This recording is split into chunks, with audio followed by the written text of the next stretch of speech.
Related तो कोई question नहीं, मेरे को क्वेश्चन है सर, फ्राइडे को मैनेज नहीं हो सकता किसी तरीके से?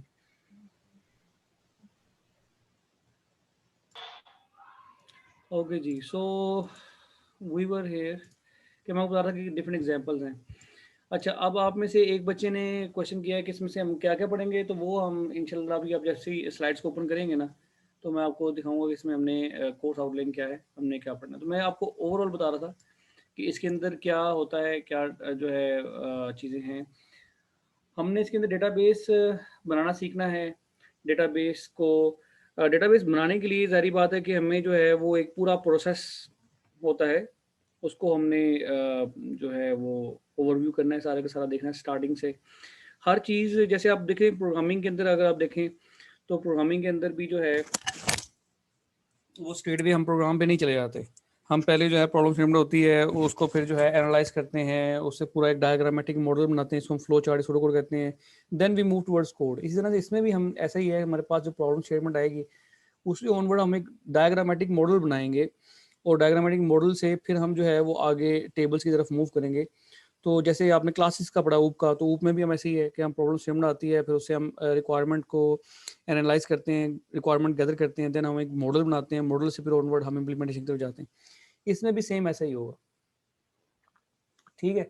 तो इसके अंदर आपको मैं जो है मेन टर्मिनोलॉजीज थोड़ी सी बता रहा हूँ एडिशनली, ताकि आप जो है वो इससे फेमिलियर रहें। तो रिलेशनल डेटाबेस के अंदर जो है वो टेबल्स के अंदर डेटा स्टोर होगा, जैसे एग्जांपल मैंने आपको दिखा दी है। तो टेबल्स को डेटाबेस के अंदर जो है वो टर्मिनोलॉजी में क्या कहते हैं, रिलेशन कहते हैं, रिलेशन, ठीक है। टेबल को डेटाबेस की टर्मिनोलॉजी में रिलेशन कहते हैं। रिलेशन के अंदर जो है वो आपके पास रोज है और कॉलम्स है, ऐसे ही है, रोज हैं और कॉलम्स हैं। तो ये कॉलम है और ये आपके पास एक रो है। तो रो को जो है वो क्या कहेंगे डेटाबेस के अंदर, इसका भी नाम है और कॉलम का भी नाम है, ठीक है। कॉलम को डेटाबेस के अंदर कहते हैं फील्ड, और रो को कहते हैं डेटाबेस के अंदर रिकॉर्ड, ठीक है। और हमने क्या करना होता है कि जब हमारे पास डेटाबेस हमने बनाना होता है, तो हम उसमें से पहले एनालाइज करते हैं कि भाई इसमें से किस किस चीज़ का टेबल बनेगा। तो जिस टेबल बनता है उसे हम क्या कहते हैं, एंटिटी बोलते हैं, ठीक है। डेटाबेस के अंदर जो एंटिटी का बहुत बड़ा रोल है। एंटिटी एवरी थिंग जिसके बारे में आपने टेबल बनाना हो, जिसके बारे में डेटा स्टोर करना हो, ठीक है, उसको हम क्या बोलेंगे, एंटिटी बोलेंगे, ठीक है जी। An object, we can call it an object whose for that requires a table in database, ठीक है। सो हम बोलेंगे एंटिटी। फॉर एग्जांपल ये स्टूडेंट जो है वो एक एंटिटी है, स्टूडेंट का जो है हमें डेटा स्टोर करना है। तो स्टूडेंट, अब फॉर एग्जांपल हमारे पास एक एकेडमिक्स का सिनेरियो है कि हमने एक जो है ना CFE का डेटाबेस बनाना है। तो इन दैट केस हमारे पास इस एकेडमिक सिनेरियो के अंदर एंटिटीज क्या क्या हो सकती हैं, ठीक है। इन एकेडमिक लाइक आपने एक एकेडमिक जो है वो डेटाबेस बनाना है, तो उसके अंदर एंटिटीज क्या क्या हो सकती हैं। एंटिटीज कैन बी स्टूडेंट,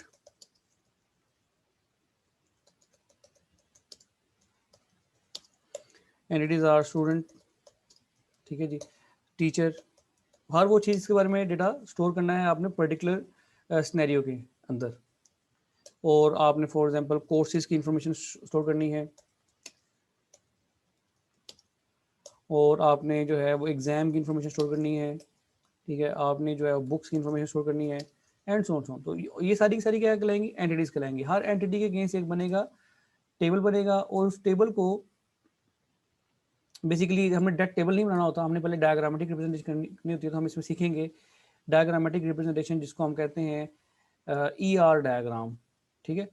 तो we will see ER diagram बड़ी डिटेल में, इसका बड़ा रोल है। ER diagram which is called entity relation diagram. अगर आपने ऊपर ये ऊपर में आप क्या करते हैं, क्लासेस बनाते हैं, क्लासेस के आपस में इंटरेक्शंस को भी मॉडल करते हैं। इसी तरह से इसमें इसके अंदर भी ऐसा ही होगा कि हर एक का एक जो है वो पहले इन मॉडल बनेगा, यानी कि ब्लॉक बनेगा, डायग्राम बनेगी, ठीक है, स्टूडेंट की अलग बनेगी, टीचर की अलग बनेगी, और फिर उनके आपस में जो है वो इंट्रैक्शंस को भी जो है वो मॉडल किया जाएगा। फॉर एग्जांपल अगर मैं आपको दिखाऊं तो वी विल मॉडल लाइक कि हमारे पास जो है वो एक स्टूडेंट टीचर का टेबल है, ठीक है, टीचर का बॉक्स बनेगा, टीचर का बनेगा, एक स्टूडेंट का बनेगा, ठीक है, और लाइक टीचर और स्टूडेंट,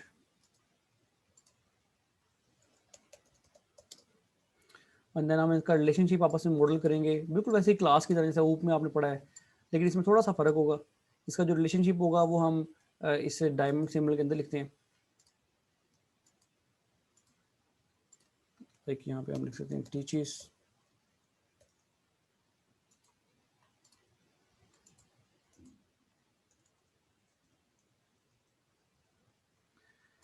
ठीक है, और फिर इसको आपस में कनेक्ट करते हैं लाइक दिस।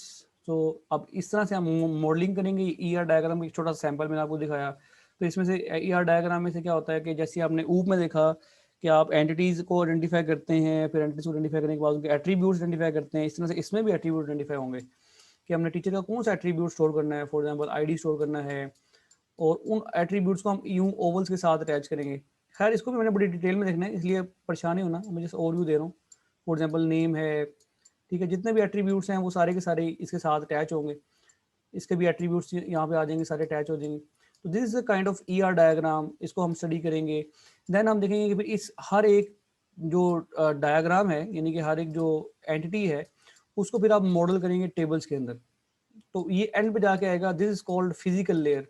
इसमें मल्टीपल लेयर्स होती हैं। तो पहले आप जो है वो कॉन्सेप्चुअल लेयर बनाएंगे। कॉन्सेप्चुअल लेयर जो है, ये हमारे पास कॉन्सेप्चुअल लेयर आएगी which is diagrammatic model, and then we will go to the physical layer, physical level, जिसमें हम डेटाबेस को बकायदा जो है वो टूल को यूज करते हुए टेबल्स के फॉर्मेट में डेटा बनाएंगे।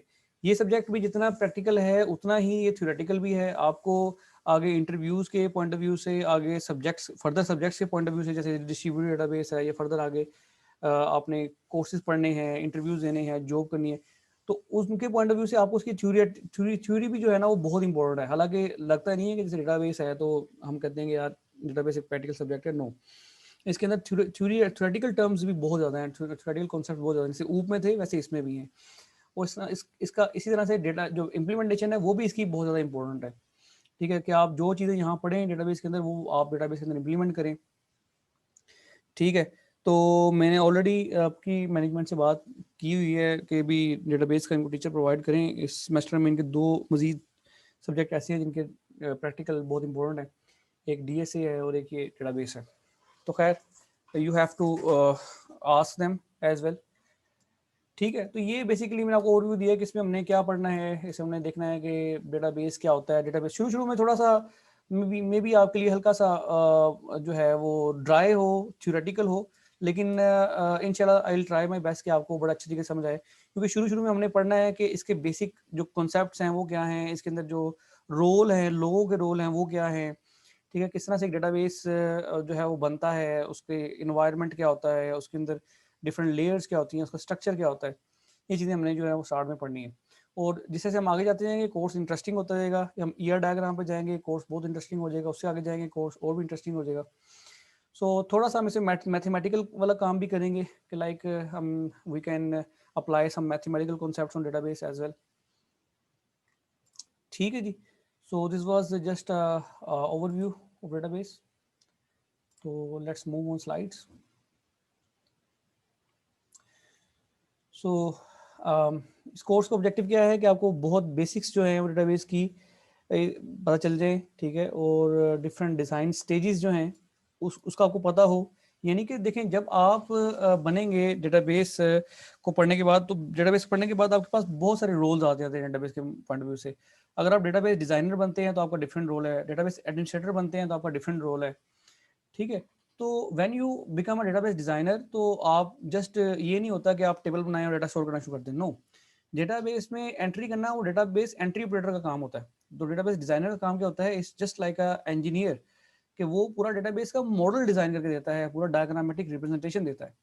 तो इसलिए आपको इसके डिजाइन के जो फेजेस हैं वो समझने बहुत जरूरी हैं थ्योरेटिकली, ठीक है। कि अगर आप एक अगर आपने जाके जस्ट डेटा एंट्री की जॉब करनी है, डेटाबेस की छोटी मोटी जॉब करनी है, तो फिर तो आप फिजिकली सीख लें। लेकिन अगर आपने एक बड़े लेवल की जॉब करनी है, डेटाबेस डिजाइनर बनना है, then you have to go through these theoretical concepts के जो इसके डिजाइन का प्रोसेस है, डिफरेंट डिजाइन की स्टेजेस है वो क्या है, और बाद में जाके एंड में आएगा टूल। टूल जिसे हम कह रहे हैं कि हम एक्सेस यूज कर सकते हैं, या हम जो है उसके लिए एसक्यूएल सर्वर यूज कर सकते हैं, माइस्क्यूएल यूज कर सकते हैं, वो आगे जाके आएंगी चीज़ें, ठीक है। सो ये है इनिशियली, ठीक है जी। सो जी, क्वेश्चन है आपका निम्रा, खामोश रहोगे।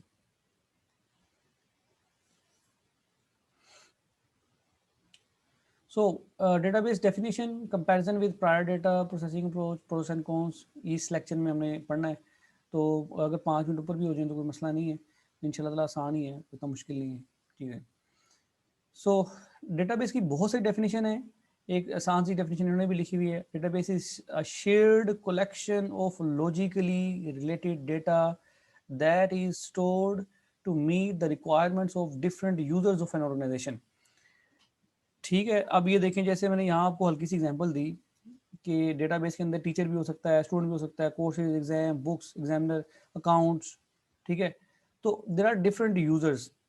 फॉर एग्जाम्पल एक एकेडमिक परस्पेक्टिव लेते हैं, तो उसके अंदर डिफरेंट यूजर्स हैं। अकाउंट्स का डिपार्टमेंट है, उसके अंदर जो है वो जो कोऑर्डिनेशन का डिपार्टमेंट है, एडमिनिस्ट्रेशन का डिपार्टमेंट है, स्टूडेंट अफेयर डिपार्टमेंट है। तो a lot of users in a environment, in an organisation.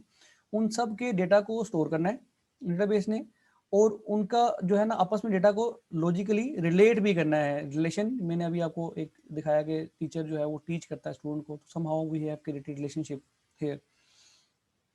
तो डेटा जो है वो ना सिर्फ स्टोर होगा डिफरेंट यूजर्स की, एक डेटाबेस जो है वो ना सिर्फ डेटा को स्टोर करता है, बल्कि क्या करता है कि ऑर्गेनाइजेशन के डिफरेंट यूजर्स की रिक्वायरमेंट को मीट करता है और उनका डेटा आपस में लिंक करता है, ठीक है जी। तो ये है इसकी definition. Database is a shared collection of logically related data which is stored to meet the requirements of different users of organization। एक और डेफिनेशन है, database is self describing collection of integrated records. तो मैंने जैसे आपको बताया कि जो एक पूरी रो होती है डेटाबेस के अंदर, वो पूरा एक रिकॉर्ड होता है। फॉर एग्जांपल अगर हम इसकी बात करें तो यहाँ पे एक स्टूडेंट का पूरा रिकॉर्ड है, स्टूडेंट का आईडी, स्टूडेंट का नेम, स्टूडेंट का फ़ोन नंबर, स्टूडेंट का एड्रेस। अगर हम पूरी इन्फॉर्मेशन देखें तो ये पूरा एक स्टूडेंट का रिकॉर्ड है। तो ये भी एक रिकॉर्ड है अगले स्टूडेंट का, ये एक अगले स्टूडेंट का रिकॉर्ड है, and so on so on. तो database is self describing collection of integrated records, यानी कि ऐसे रिकॉर्ड्स की कलेक्शन है जो अपने ही आपको एक्सप्लेन कर रहे होते हैं। फॉर एग्जांपल हम इस रिकॉर्ड को देखें तो हमें से पता चल रहा होता है कि अच्छा इस रिकॉर्ड में जो है वो स्टूडेंट का पहला जो आइटम है वो स्टूडेंट का रोल नंबर है, दूसरा आइटम जो है वो उसका नाम है, तीसरी आइटम उसका एड्रेस है, एंड सो ऑन सो। ठीक है जी। तो ये टेक्निकल डेफिनेशन है, बहुत सारी डेफिनेशन है। एक और भी आप बुक में से भी कोई भी पढ़ सकते हैं, तो आप एटलीस्ट एक याद रख लें तो that would be sufficient for you. अगर ज़्यादा याद रख लेते हैं तो भी बहुत अच्छी बात है। सो database models a particular real world system in a computer in the form of data. ये भी एक अच्छी डेफिनेशन है कि जैसे हमने बात की कि जैसे ऊप भी जो रियल लाइफ को मॉडल करने के लिए यूज़ होता है, ऑब्जेक्ट ओरिएंटेड अप्रोच, लेकिन वो प्रोग्रामेटिकली रिप्रेजेंट करने के लिए यूज़ होती है ऊप की जो टेक्निक्स हैं। और जो डेटाबेस है वो in the form of data real world को मॉडल करता है, database in the form of data. जैसे हमने अगर पूरा एक एकेडमिक सिस्टम को मॉडल करना हो तो हम इन एंटिटीज़ के बारे में सारा डेटा रिकॉर्ड करने का पूरा टेबल्स बना के आपस में उनको इंटीग्रेट करेंगे, अटैच करेंगे एक दूसरे के साथ। तो that would represent real world model, computational model या data form of model of academic system. ठीक है जी। सो ये एक एग्जांपल दी हुई है कि डेटाबेस जो है, एक डेटाबेस है और उसको डिफरेंट डिपार्टमेंट जो हैं वो यूज़ कर रहे हैं। मैनेजमेंट का डिपार्टमेंट उसको यूज़ कर रहा है, मार्केटिंग का डिपार्टमेंट उसी डेटाबेस को यूज़ कर रहा है। इस डेटाबेस के अंदर सारे सारे स्टूडेंट्स का रिकॉर्ड है, मैनेजमेंट वाले भी इसको यूज़ कर रहे हैं, मार्केटिंग वाले भी यूज़ कर रहे हैं, मैन्युफैक्चरिंग वाले भी, अकाउंट्स वाले भी, ठीक है, सभी इसको यूज़ कर रहे हैं अपने पर्पज़ के लिए, प्लानिंग के लिए, कंट्रोल के लिए, सेल्स के लिए। ठीक हो गया जी। तो ये एक जस्ट ओवरव्यू है। एक डेटाबेस एक शेयर्ड रिसोर्स है जिसको मुख्तलिफ डिपार्टमेंट जो हैं, मुख्तलिफ यूज़र जो हैं वो यूज़ कर रहे होते हैं। जी उसामा साहब।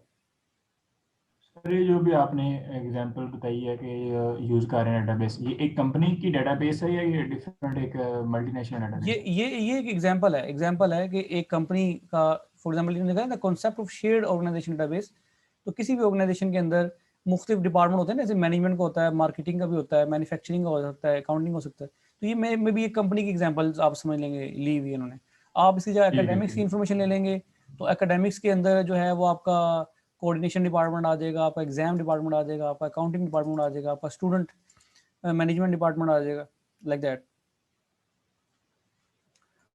ओके, समझ आ गई। और वो तमाम डिपार्टमेंट जो हैं वो एक ही शेयर डेटाबेस को यूटिलाइज कर रहे होते हैं।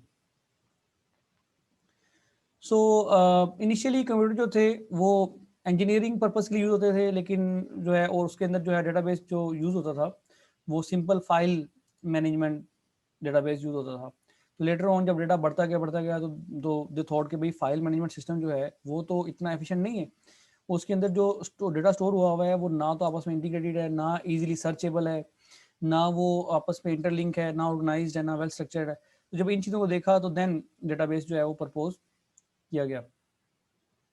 जी सैन साहब, क्वेश्चन है आपका? जी सर, क्वेश्चन था वो जो पीछे वाली स्लाइड है, ये वाली लास्ट, इससे ऊपर वाली जो थी, ये वाली जिसमें डायग्राम वगैरह। जी, इसका जरा से दोबारा रिपीट कीजिए काइंडली, जो आपने लास्ट पॉइंट इसका बताया था। ये वाली ये वाली जी।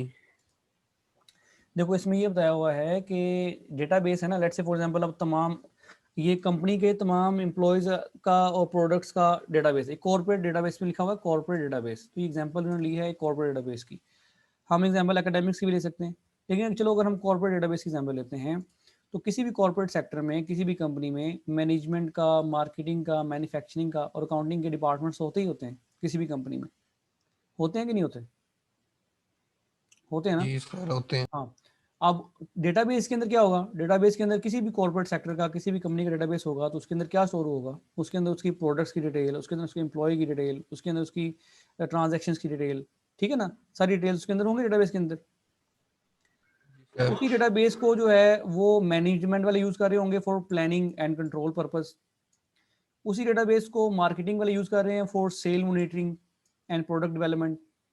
उसी डेटाबेस को यूज कर रहे हैं मैन्युफैक्चरिंग वाले for scheduling and production maintenance. उसी डेटाबेस को यूज कर जी रहे होते हैं अकाउंटिंग वाले फॉर अकाउंट्स की डिटेल देखने के लिए, कितना खर्चा हो गया, कितना नहीं हुआ, कितने पैसे आ गए, कितने नहीं आए, लाइक दैट। तो सर। वो बता रहे हैं कि डेटाबेस एक ऐसा शेयर्ड रिसोर्स है जिसको मुख्तलिफ यूजर जो है वो डेटाबेस के यूज कर रहे होते हैं एक ऑर्गेनाइजेशन के अंदर। सर यानी ये हमारी मेन क्लास होगी कोऑपरेटिव डेटाबेस, इससे आगे नहीं, फर्दर क्लास क्लासेस ये बढ़ क्लास के जाएंगे। सेंस में इसे आपने नहीं देखना। क्लासेस और चीज़ है, डेटाबेस और चीज़ है। डेटाबेस के का ताल्लुक है डेटा के साथ, क्लास का ताल्लुक है प्रोग्रामेटिकली, वो नहीं नहीं, प्रोग्राम। हम्म। मैं असल में डाटा को टैकल करने के हिसाब से इसे देख रहा हूँ ना। मसलन ये, रिसोर्स अब ये हम जो है इसको मार्केटिंग, मैनेजमेंट और अकाउंटिंग, ये जो मेन है हमारे पॉइंट, ठीक है। इसके हाँ, अंदर जाएंगे आगे, मजीद हमें दो ऑप्शन मिल जाएंगे, एक नहीं प्रोडक्ट नहीं नहीं डेवलपमेंट नहीं वाले और एक सेल वाले, जिससे नहीं नहीं मार्केटिंग में जाते नहीं नहीं नहीं नहीं ये मैं ये डायग्राम आपको बता रही है, ये डायग्राम आपको बता रही है, लेट मी यूज, कि ये जो डिपार्टमेंट है ये प्लानिंग के लिए और कंट्रोल के लिए सेम डेटा को यूटिलाइज कर रहा है, ठीक है, सेम डेटा को यूटिलाइज कर रहा है। ये जो डिपार्टमेंट है ये डिपार्टमेंट है और ये सेल्स के लिए और प्रोडक्शन डेवलपमेंट के लिए सेम डेटा को यूज कर रहा है।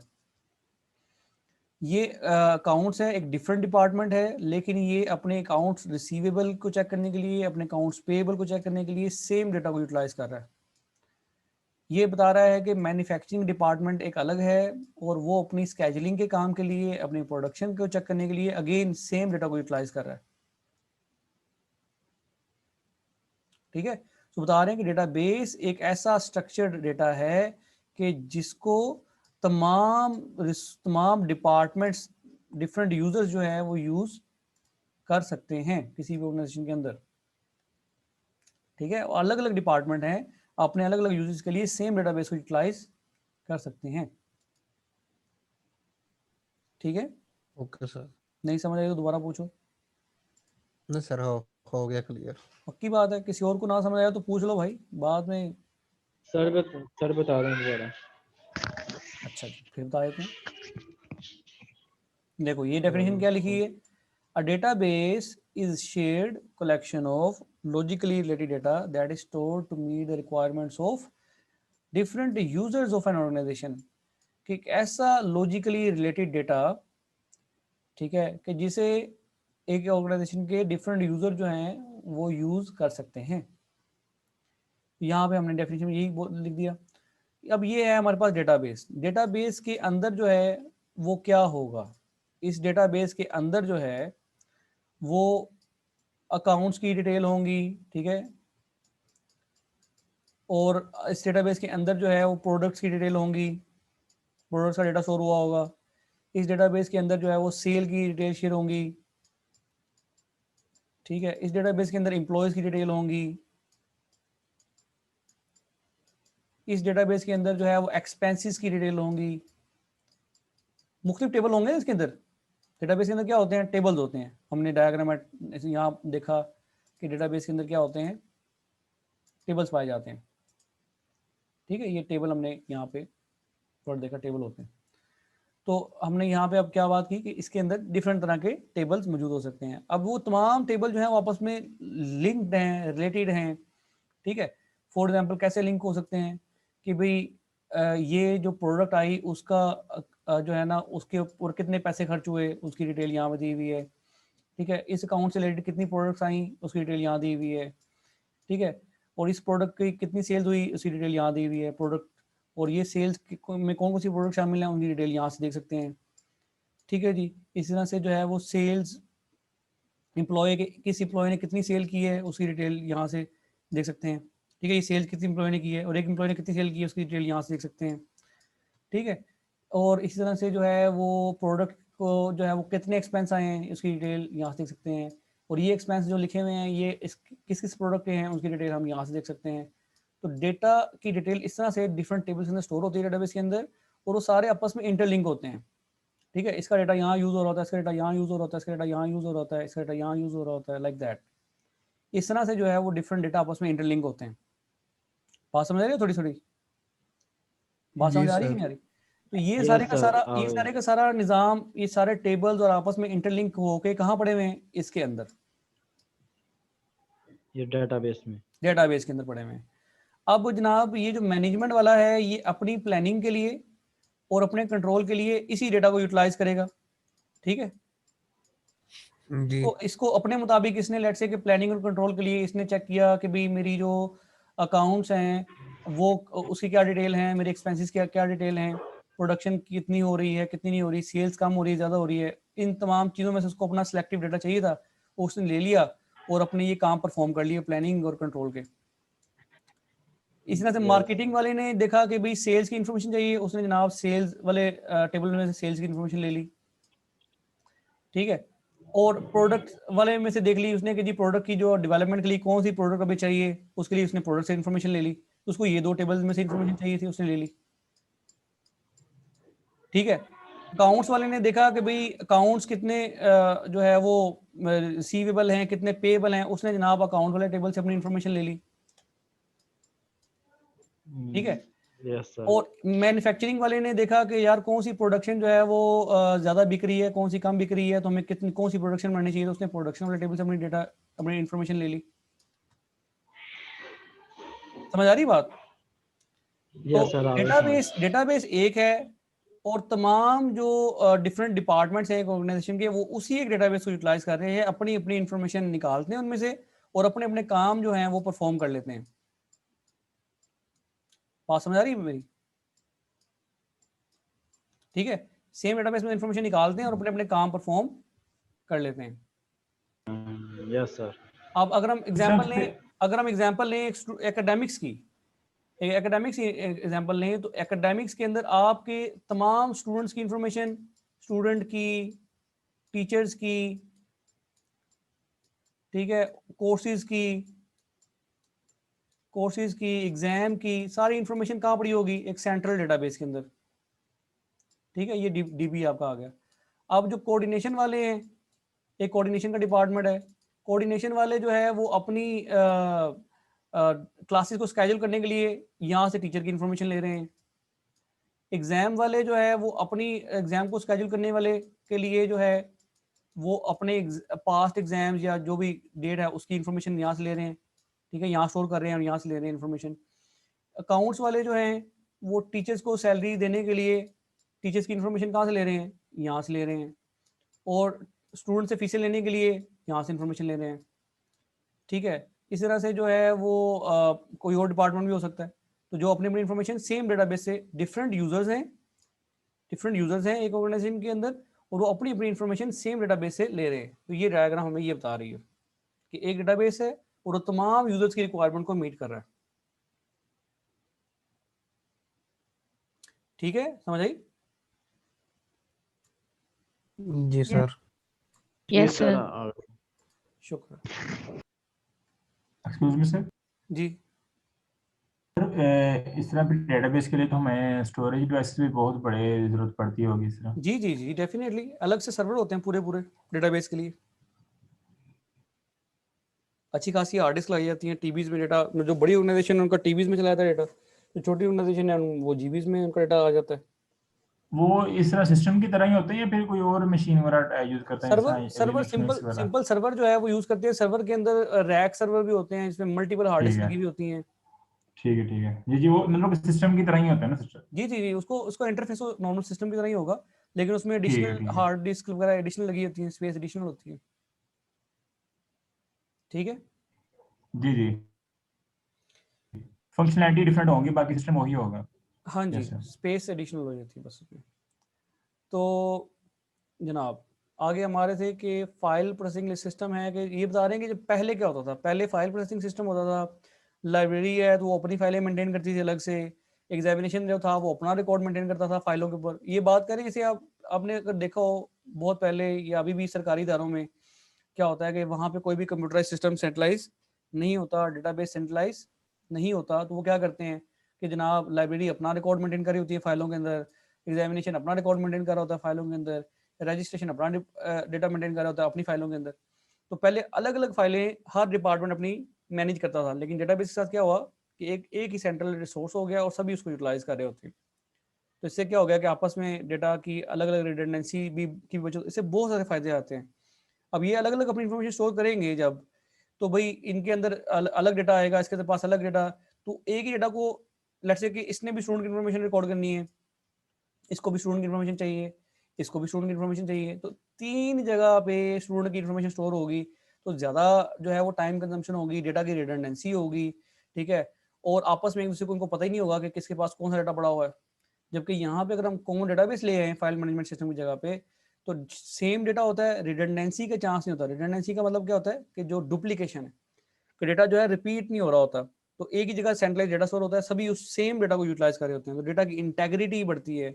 इंटेग्रिटी का मतलब क्या होता है कि डेटा तो यानी कि डेटा सेम रहता है for all of the department, data remain same. यहाँ पे क्या हो सकता है कि इसके पास अपना डेटा की कॉपी है, इसके पास अपने डेटा की कॉपी है, इसके पास अपने डेटा की कॉपी है। स्टूडेंट ने अपना नाम चेंज कर दिया, स्टूडेंट ने अपना नाम कहा जी मेरा नाम जो है ना वो लेट्स से कि आज के बाद जो है वो अली की बजाय हुसैन है। तो अब वो इसने नाम इसके पास चेंज करवा दी स्टूडेंट ने, लेकिन इसको पता ही नहीं है, इसको भी नहीं पता, ठीक है ना, फाइल मैनेजमेंट के केस में। लेकिन डेटाबेस के केस में अगर एक का नाम चेंज होगा तो सभी के पास स्टूडेंट का डेटा अपडेटेड जाएगा। बात समझ रहे हैं कि क्या फायदे हैं? सो बोलते हैं इंटेग्रिटी। तो there are lot of concepts. आप मीटिंग का टाइम आपका खत्म हो गया है, इंशाल्लाह इसको नेक्स्ट क्लास में मजीद कंटिन्यू करेंगे। तो क्लास जरूर लें, सब लोग क्लास लें, क्योंकि बहुत इंपॉर्टेंट कॉन्सेप्ट्स हैं ये, ठीक है, इनको समझना बहुत ज़रूरी है आप लोगों के लिए। जी जैन साहब। जी ये चीज़ मेक श्योर कर दे कि नेक्स्ट क्लास फ्राइडे को ही होगी ना भाई वो आप मुझे करके ना एडवांस में सारा सेटलमेंट, तो मुझे आपने अपडेट कर देना कि सर सेटलमेंट हो गई है, ओके करें, आप ले लें क्लास। टाइम टेबल इशू हो जाएगा तो पता चल जाएगा। चलो ठीक है, मैं डिस्कस कर लूँगा। ठीक है, हाँ ओके। फ्राइडे से पहले पहले